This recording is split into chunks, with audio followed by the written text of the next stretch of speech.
Today for our daily cancellation, we will respond to a video from a YouTuber named Professor Dave of the channel Professor Dave Explains, where presumably Professor Dave explains things. The channel has an impressive 2 million subscribers, and this video was sent to me by several people promising that it contains a formidable argument against my position on gender ideology. One person, in fact, says that Professor Dave debunks my movie, What is a Woman? And I'm quite interested to see that, so let's go through this together. Everybody seems to be furious about trans people. Half of us are furious that they exist, and the other half are furious about what the other half is saying. I would like to jump in and see if I can clear up some of the ways that people are talking past each other. Now, it's no secret that I'm a bit on the liberal side, but rest assured the left is not going to get away scot-free on this one. They're missing the mark on a few key points. But as tends to be the case, it's bigots on the right who are the main problem, so let's start there. We're off to a rough start. Putting aside Dave's smug, know-it-all tone and demeanor, something that seems to be a matter of instinct for people like him, so I'm not going to hold it against him.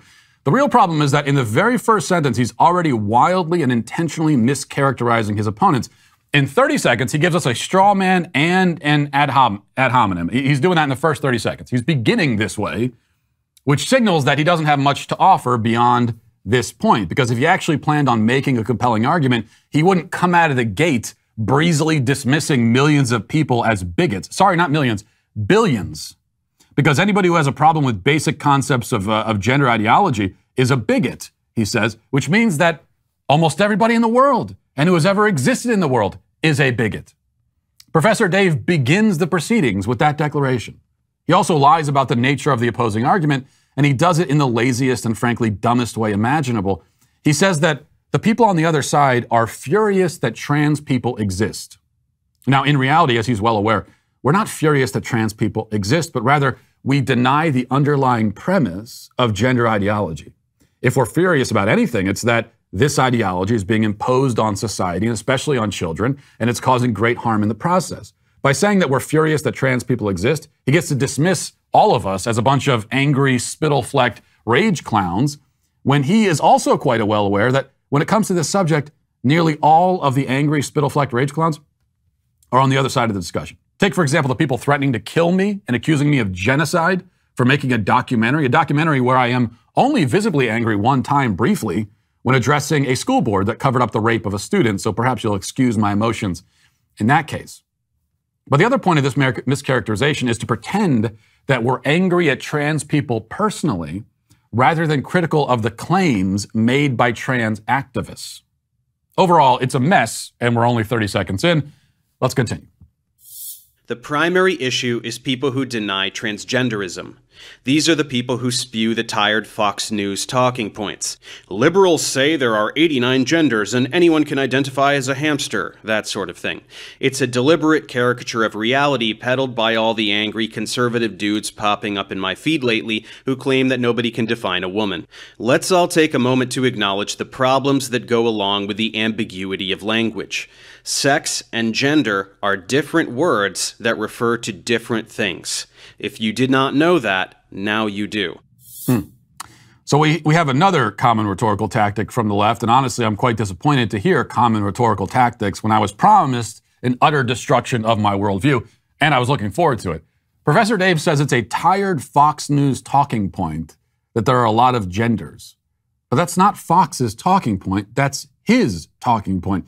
This is indeed the official position of the gender ideologue. They may disagree on how many genders, but they all agree that there are a lot more than 2. Some say there are infinite numbers. Facebook says there are 58. If this sounds insane, that's not Fox's fault. As for sex and gender being 2 different things, I totally agree.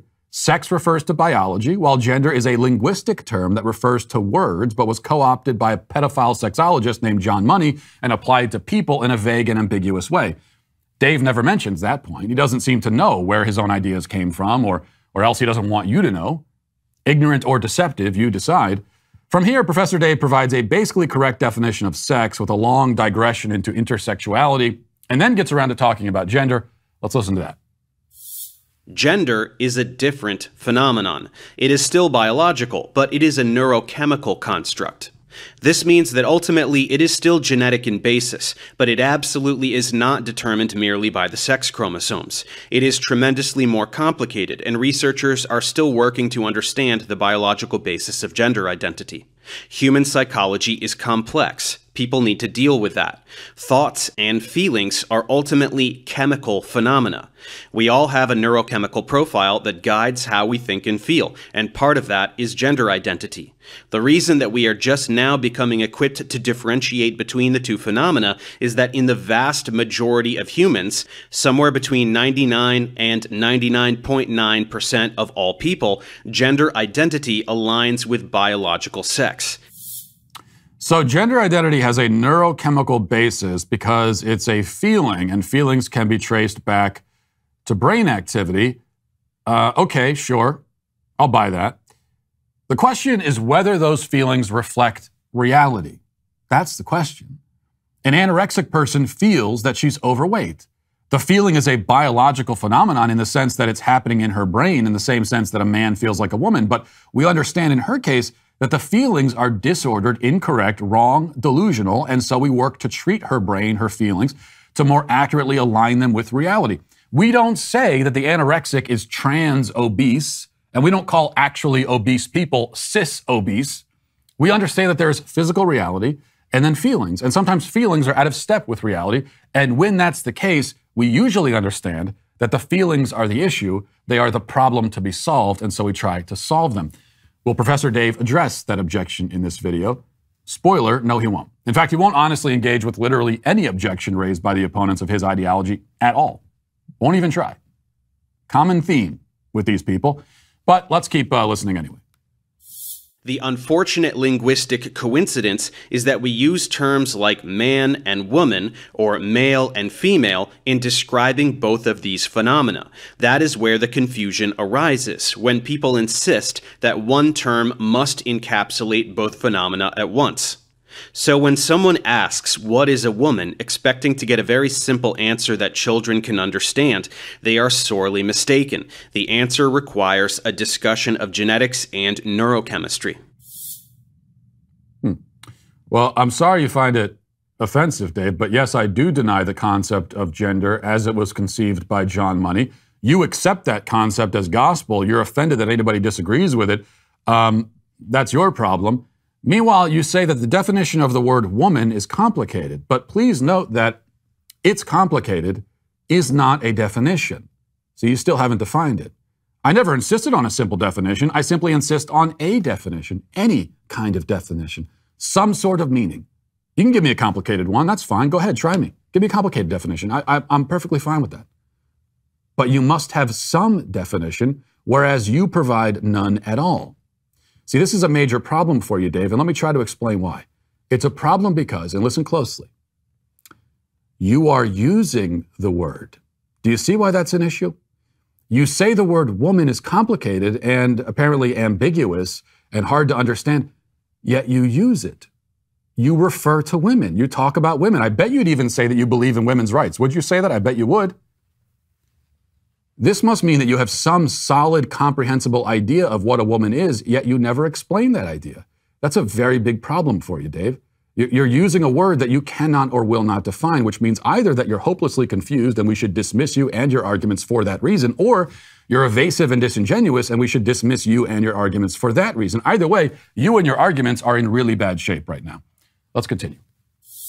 The acceptance for suppressed sexual orientations came first because around 10% of people are gay, whereas a much smaller percentage of people are trans. But this is the natural progression of societal evolution. Nearly every binary has been shown to actually be a spectrum, and it doesn't matter how uncomfortable it makes conservative people. Wait, what? Nearly every binary is a spectrum? Like what? No, I'm not uncomfortable with that. I just think it's nonsense. I mean,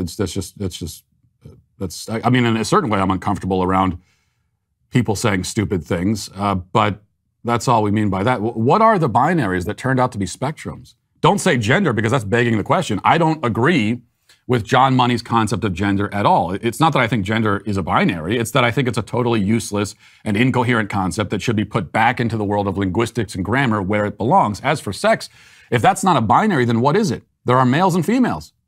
There are those who are of the nature to become pregnant and those who are of the nature to impregnate. There's no third sex. It's a binary. So where is the spectrum that everyone thought was a binary? Can you give one example? As for the claim that 10% of people are gay, where did you come up with that? Where'd you get that from? Well, I'll tell you where you got it from. You got that from Alfred Kinsey, who made that claim in his book, Sexual Behavior in the Human Male, which is the same book that contains a chart documenting the orgasms of infants. He arrives at his arguments and his figures about human sexuality by interviewing sex offenders and prison inmates and lying and pretending that he surveyed a cross-section of the population, but he didn't. So that's where you're getting your information, Professor. I just thought you might like to know that. Let's watch a little bit more.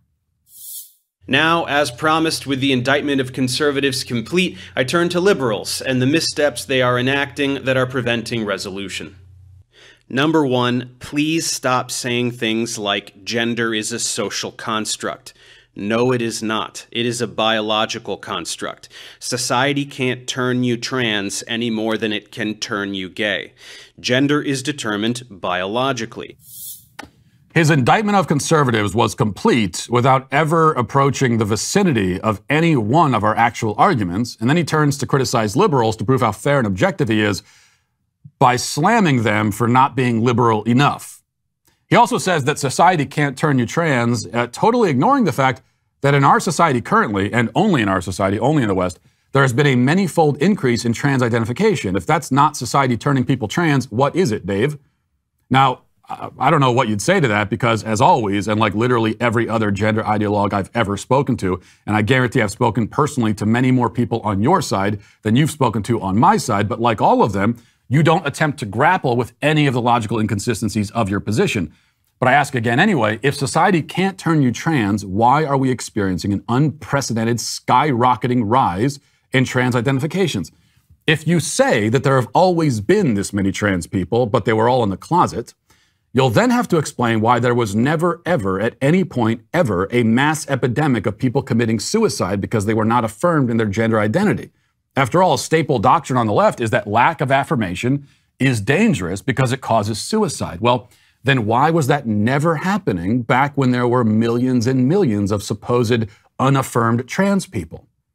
Indeed, why is the suicide epidemic happening now when trans people are so affirmed? Here's my answer. Gender ideology is a modern Western social construct that didn't exist until it was invented by psychoanalytical quacks and then parroted mindlessly by people like you. Further, while pretending that it affirms and nurtures people, it actually leads them into self-destruction and despair. The evidence bears that out.